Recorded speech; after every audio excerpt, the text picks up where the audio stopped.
With weeks left to go for the Lok Sabha elections, the BJP has declared candidates for 195 seats, while the Congress has declared candidates for 82.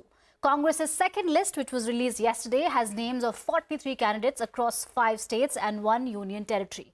Nakul Nath, the son of former Madhya Pradesh Chief Minister Kamal Nath, has been renominated from Chhindwara. Gaurav Gogoi, son of former Assam Chief Minister late Tarun Gogoi, will fight from the Jorhat seat. Former Rajasthan Chief Minister Ashok Gehlot's son, Vaibhav, will contest from Jalore. Today, Congress National Secretary Ajay Kapoor quit the party to join the BJP. Kapoor served as MLA from Uttar Pradesh's Kanpur 3 times. To take forward its poll campaign, the Congress has unveiled 5 guarantees for women empowerment, including 50% reservation in new central government jobs. Prime Minister Narendra Modi also reiterated his developmental pitch. He laid the foundation of 3 semiconductor facilities worth 1.25 lakh crore rupees. The BJP also declared its candidates for all 60 seats for the Arunachal Pradesh Assembly polls. Incumbent Chief Minister Pema Khandu will contest from Mukto, while BJP State Chief Biuram Wage will contest Pakke Kesang.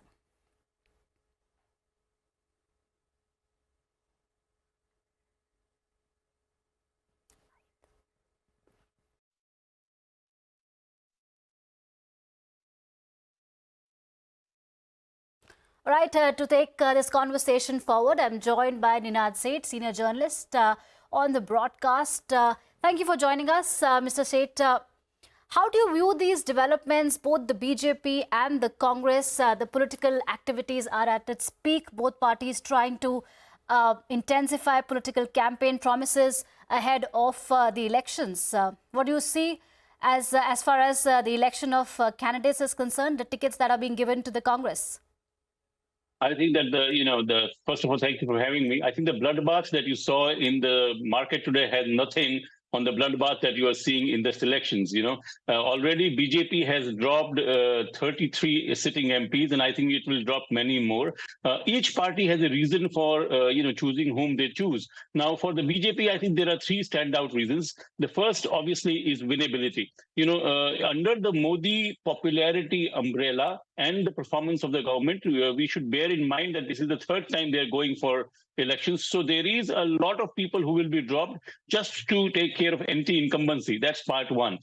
Part 2 is that I think if you look at the BJP strategy of selection, 75 years seems to be the benchmark. The older candidates are not getting seats as they used to in the past. So I think that that's the second interesting thing. And the third is that, as you saw recently in Haryana, there will be a very interesting pivot. I think the BJP is confident to take that pivot in that dominant voice caste, for example, in Haryana, the Jats may not get as many seats as the OBCs who have more in number. Again, winnability comes in here. In the Congress list, I am afraid that we are looking at same old story where there is a lot more emphasis on the family background, lot more emphasis on pedigree, lot less emphasis on winnability. And one more interesting part, if we look at the northern Indian context, is that there is a vacuum over the last 2 elections as the influence of scheduled caste parties such as Mayawati's party has reduced. So that vacuum, who is going to fill that up, will be an interesting criteria in determining candidature. Finally, I would like to say that non-BJP, non-Congress parties have a very tight rope to walk because as we saw in Karnataka recently in the state elections, it was the first time that Congress won after losing a state ever. So, they have to guard against both Congress and the BJP. So I think that they will have to walk a much tighter rope when it comes to candidate selection. Right. I'm also joined by Manasvi Thapar on the broadcast. Manasvi, how do you view Congress's 5 guarantees for women empowerment? Because I think ahead of the elections, all parties are trying to tap into the women vote bank, because we've seen in the previous elections also how this vote bank plays a very crucial role in deciding the mandate. See, 50% of the vote bank of our country is the women vote bank, and Congress is trying hard for the women vote bank to crack in. But somehow the narrative of the pulse of the people with the Congress is not there. The manifesto is good, the guarantees are excellent in nature, but sometimes the missing point is the communication for the Congress, which is not happening at the grassroots level. People are not converting the believing the manifesto or the guarantees of the Congress is converting it into votes. That's not happening because of lack of proper presentation or communication, which is not happening from the side of the Congress. Otherwise, if you look at the guarantees are top notch. They are the better ones. Even if you compare the manifesto of 2019 of BJP and Congress has had a better manifesto, but somehow the communication is not there, even if the communication is there, they are not getting to able to connect with the people, the voters there. So that is something which is missing with the Congress in terms of the intellect level, in terms of giving back to the voters. That approach is very much there for the Congress, and that is something which Congress is doing well on that particular segment. When it comes to the presentation part of what they want to implement after coming into power, that presentation is something which is missing from the Congress's point of view. And on the contrary, BJP is great communicator, and Prime Minister Narendra Modi is one of the best communicators which we have in the present times in terms of making sure that the people of this nation understand what he's trying to convey. So that understandability from the BJP's point of view is much better than the Congress. That is why people connect with the Prime Minister Narendra Modi, and that is why this also gives them the leverage to change whoever MLA, whoever the Chief Minister is, whoever the MP is going to be. He can change that because he has a direct connect with the people. While in the Congress, the direct connect is not with the top leaders, but with the existing MPs. So that's the difference. So BJP will enjoy this kind of of narrative wherein Prime Minister would decide and drop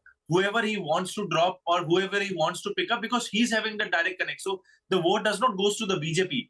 After 2019 and as of now, the vote is going to the Prime Minister Narendra Modi's face. So that's the difference between the Congress. So here in Congress, the vote is not going to Rahul Gandhi. It is going to the policies of the Congress or the local leader of the Congress. The vote is there. And when you counter that particular leadership with Prime Minister Narendra Modi, Prime Minister Narendra Modi is winning by leaps and bounds. So that's the major difference between BJP and Congress of present times. Right. Mr. Seth, I want to understand something, and as Manasvi also spoke about the communication factor here. It's a template that ahead of elections, there's a sense of resentment in all parties as far as ticket distribution is concerned, or people are jumping ship for better fortunes. What do you make of this development of Congress leader, the Kanpur MLA Ajay Kapoor, jumping ship to the BJP? Can the Congress keep its flock together, given how aggressive the BJP is campaigning, how, as Manasvi said, how strong their communication game is at the moment?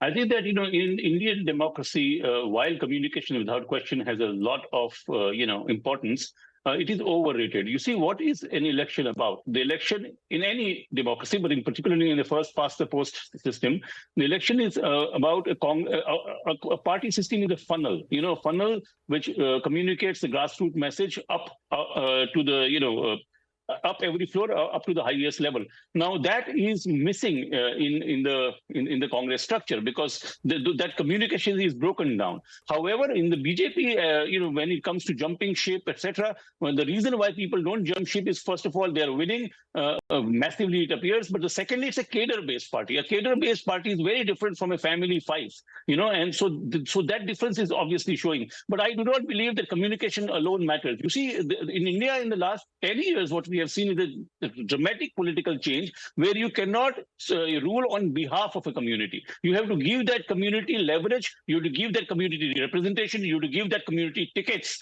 in actual distribution. So I see in the coming elections a very significant shift, especially towards the OBC community, as I mentioned a little earlier. And I will not be surprised if that includes the Yadavs, because Krishna Janambhoomi is a live issue, and Samajwadi Party also being increasingly a family fief may see its core vote threatened this time. Right. Final thoughts, Manasvi. I wanted to understand something, and this is a very crucial issue, and the opposition and the critics are rightly so calling it out. India just has one chief election commissioner. The appointment of the new election commissioner is under a lot of scrutiny. The opposition is saying that we should go back to the old method where the CJI is included in the committee that advises the president. What is your view on this current crisis as far as India's election commission is concerned? See, on the terms of democracy, when we say democracy is at threat and when we say that democracy is not working properly, look at the pointers which BJP has done, be it with the electoral bonds, be it with the appointment of the chief election commissioner. Everything is not so very democratic in nature. Everything is not very, anyone who's a lover of democracy will not say that the procedure was correct, be it at electoral bonds or right now. So the procedural aspect of BJP wants to turn it out. So this may not have a direct impact in their communication with the voters. Voters don't care about who the chief election officer is going to be, how BJP or the Congress is getting their funding. Voters are not very keen to know that these factors. But in terms of democracy, in the ideals of democracy or pillars of democracy, these are not the right way to fight an election. If this BJP would have been of the times of Atal Bihari Vajpayee ji or Advani ji, they would not have done this kind of turnings or pointers wherein the opposition is always at the loose end. This is not the way Indian democracy have had in the last 75 years. It is only in the last 10 years we have seen some arm twisting happening with the institutional factors of it, which was not done by any political leader or any political party. For the present BJP, it's all about winning. By hook or crook, you have to win.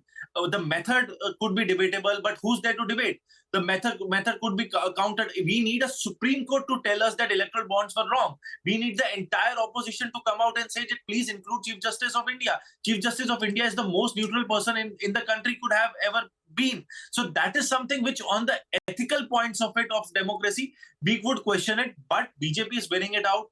Be it at Lok Sabha, be it at regional state election, BJP is winning it out. So there's no constructive in quantified opposition to question BJP. So in terms of the lesser voice, the voice is right. But since they don't have the numbers, the voice, no one is taking it out. I'm glad you took out this question. But apart from you, I don't see in news debates we are having these kind of questions wherein we want to have a party which is going to rule the nation. That's going to be there. But we need to have a party which with the ethos of democracies are also protected. That is something which is missing on winning election. You win election, but don't compromise the democracy of this country. So that's the pointed understanding anyone in this country who loves democracy would have.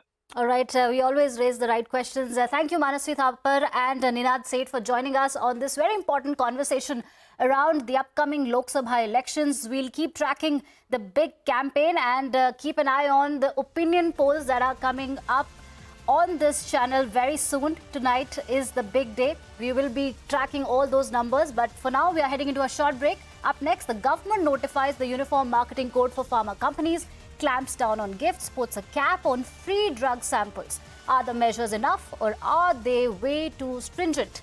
We discuss with our guests on the other side.